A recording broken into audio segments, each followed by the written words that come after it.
Hoje eu vou responder algumas perguntas sobre direção espiritual, principalmente para você que ainda não faz direção, não tem um diretor espiritual, para tirar as dúvidas que eu tinha, e são coisas bem práticas. Espero que vocês gostem. Olá, viajantes, sejam bem-vindos ao meu castelo.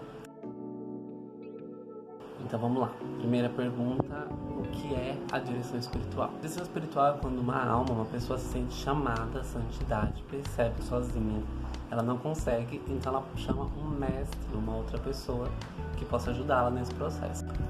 Qual a necessidade de fazer direção espiritual? Todo cristão deveria fazer direção espiritual. É uma necessidade nossa aprender as coisas com outra pessoa, ser guiado, e principalmente porque a gente sozinho não consegue fazer uma visão crítica da nossa situação espiritual.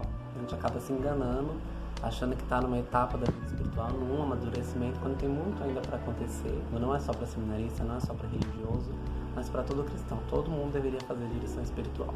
Qual a finalidade, o objetivo da direção espiritual? É levar a alma à perfeição, é levar a alma ao auge da santidade. A gente sabe que na vida espiritual a gente pode ser um bom cristão, pode ser um cristão mediano, ou pode ser um perfeito, alguém que quer alcançar a santidade, buscar a perfeição do relacionamento com Deus, a união perfeita com Deus. O objetivo dela é levar a gente a essa perfeição, a levar a gente à santidade, a tirar a gente principalmente do nosso comodismo. O que é um diretor espiritual? Então, o diretor espiritual é essa pessoa que vai nos conduzir à santidade, é uma pessoa que já está no nível de maturidade espiritual melhor que a nossa, vai nos conduzir. Quem pode ser um diretor espiritual? Bom, o diretor espiritual, por excelência, são os sacerdotes, né? Mas quando a gente fala de um diretor espiritual específico, pode sim ser um leigo, pode ser um religioso, consagrado, mas o ideal é que seja um sacerdote, né? Porque faz parte do ministério, faz parte do exercício da função dele na igreja, conduzir as almas. Qualquer padre pode ser meu diretor espiritual. O ideal, a preferência, é que sejam padres espirituais, padres que tanto entendam da vida espiritual e principalmente vivam bem a espiritualidade, né? Porque a gente não pode chamar alguém para conduzir a gente, não saiba qual é o caminho, né? Uma pessoa que esteja tão não orientada quanto nós. Claro que, obviamente, todos os padres já deveriam buscar isso, mas a gente sabe que nem sempre é a realidade. E tem duas maneiras disso acontecer. Pode ser um padre que, por exemplo, entenda de vida espiritual, porque é difícil a gente fazer direção espiritual com um padre que não entenda de teologia cética, teologia mística, não possa ajudar a gente nas etapas do amadurecimento espiritual. Então, se um padre desconhece, às vezes ele se especializou muito em outra coisa e acaba desconhecendo todo esse caminho de vida espiritual, fica difícil dele te ajudar a crescer e amadurecer espiritualmente. Como pode acontecer o contrário também, né? Um padre que entende toda a teoria ascética e mística, mas a gente não vê ele praticar, a gente não vê na vida dele essa santidade brotar. Então, toda essa teoria dele pode não ajudar tanto a gente quanto um bom exemplo. Então, aquele padre mais humilde, que a gente vê ali a santidade dele nos gestos do dia a dia, talvez contribua mais para a nossa espiritualidade do que um padre estudado em teologia cética e mística. Então, a gente tem que ter esse discernimento aí de buscar um diretor espiritual, alguém que seja um exemplo e que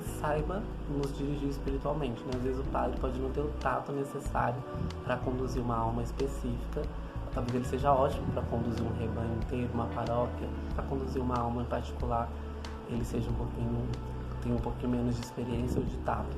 Então tem que equilibrar essas duas coisas. Um padre que viva bem a espiritualidade, seja piedoso, principalmente na Santa Missa, e um padre que também conheça, né, de vida espiritual. É bom que esse padre tenha um mínimo de conhecimento ou de, como dizer, simpatia pela sua espiritualidade. Não que ele tenha que ser da sua espiritualidade, não porque você é da renovação carismática que tem que ser um padre da renovação carismática, mas é bom que ele entenda o mínimo possível da sua espiritualidade, para ele não ter nenhum tipo de preconceito, fonte de onde você bebe sua espiritualidade, porque senão fica difícil, né, dele entender as coisas que você está passando, o seu tipo de oração, o seu tipo de piedade. Lembrando sempre, o diretor espiritual não pode ser escolhido como aquele que vai passar a mão na nossa cabeça em tudo, pelo contrário.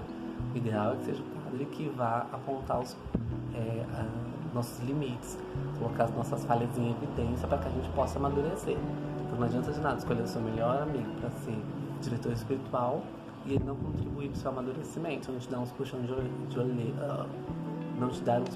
orelha de vez em quando. Então, essa coisa de ver no padre a santidade que a gente busca é importante, porque se a gente vai no dentista e chega lá e tá com os dentes dele todo podre, todo amarelado, a gente não quer o serviço dele, né? A gente vê que ele não é exemplo de uma pessoa que sabe cuidar dos dentes. Então, o diretor espiritual é a mesma coisa. A gente vê nele o que a gente... alguns passos que a gente quer dar, né?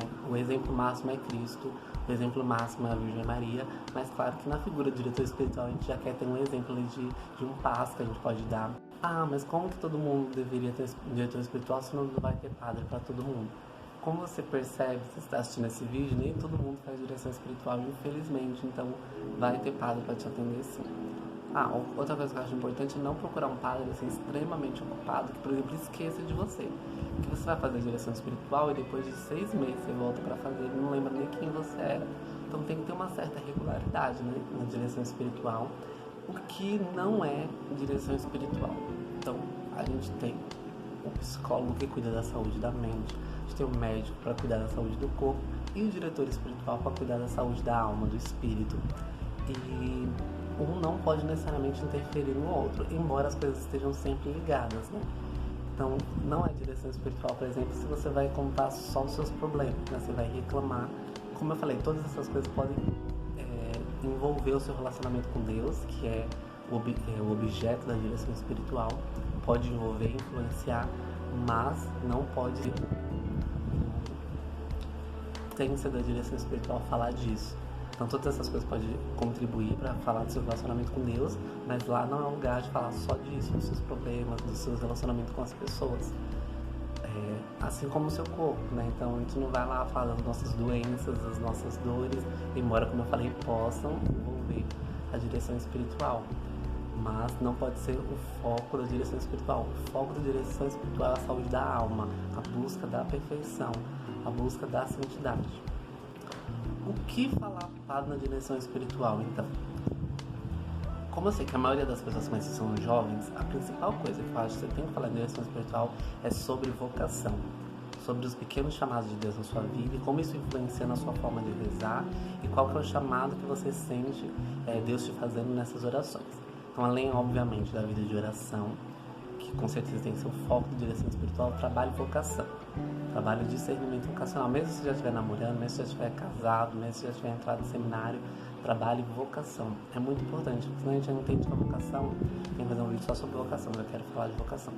Senão a gente entende que a vocação é um pedaço só da nossa vida, assim, aí tem a parte profissional, aí tem a parte de relacionamento. A vocação engloba tudo isso, engloba desde o seu primeiro emprego até se você vai casar, vai ser padre, tudo isso tem a ver com a sua vocação.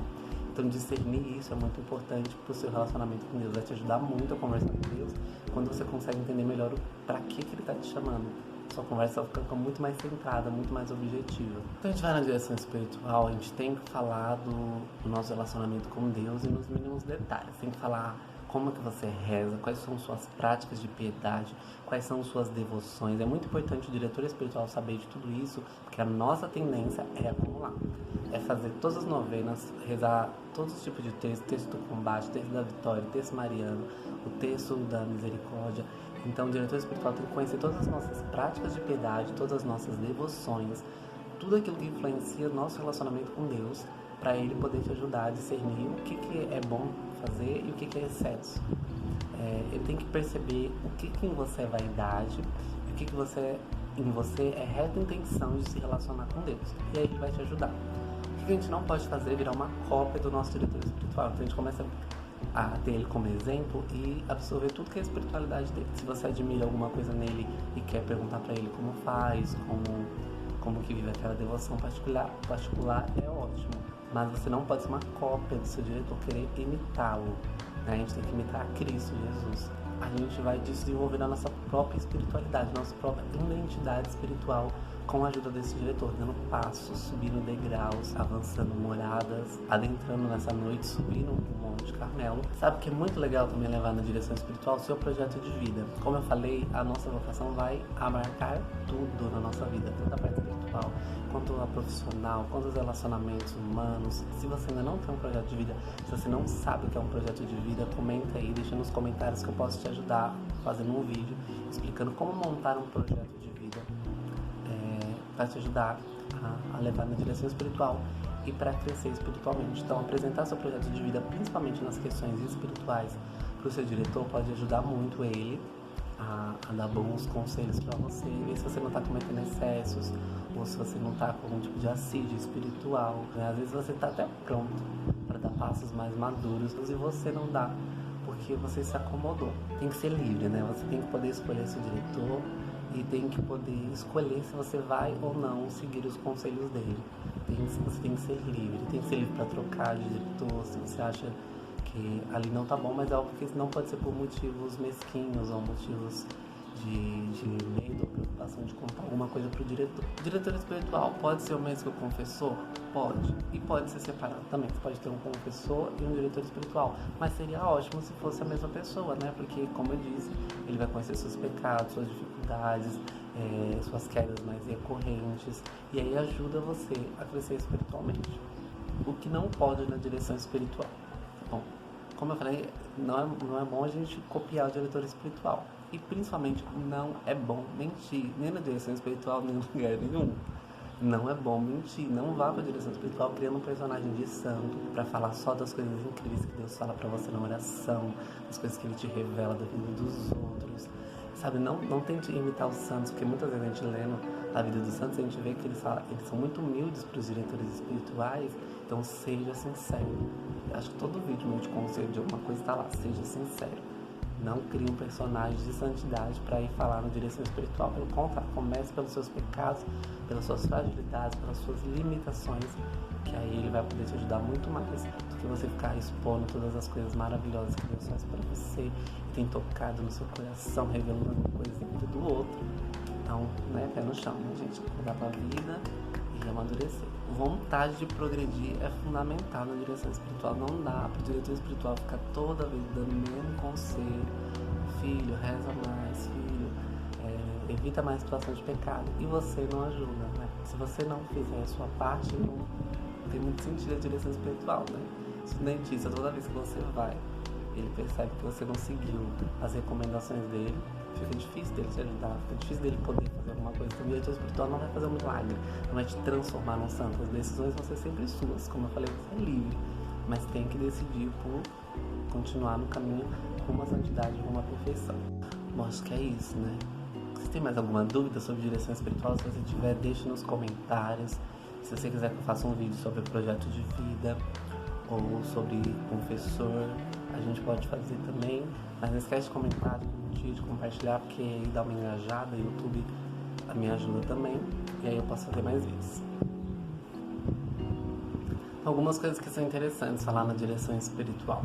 Então, falar de como você viveu, os últimos conselhos que foram dados na direção espiritual, falar de algumas dificuldades, questão de pecado que você tem sentido, que é difícil se manter em estado de graça, quais são suas principais fraquezas, quais os principais pecados recorrentes, né, sabe? E fazendo esse diagnóstico de como você tem vivido espiritualmente.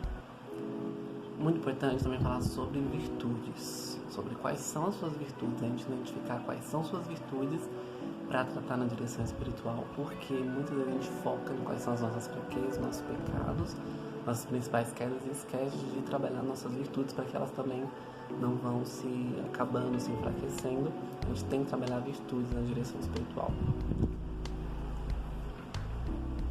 Pode pegar um dia de direção espiritual para tratar de um tema específico. Falar, padre, olha, eu gostaria de começar a fazer meditação, eu queria entender como eu posso fazer isso, como sair um pouco da oração vocal para dar esse passo rumo à oração mental, à meditação. Então você pode tirar um dia da direção espiritual só para fazer essas perguntas, ou para falar de relacionamento, falar, olha, eu sentia que a minha vocação era essa, mas agora eu sinto Deus me chamando para essa. E é isso. Tchau, até a próxima.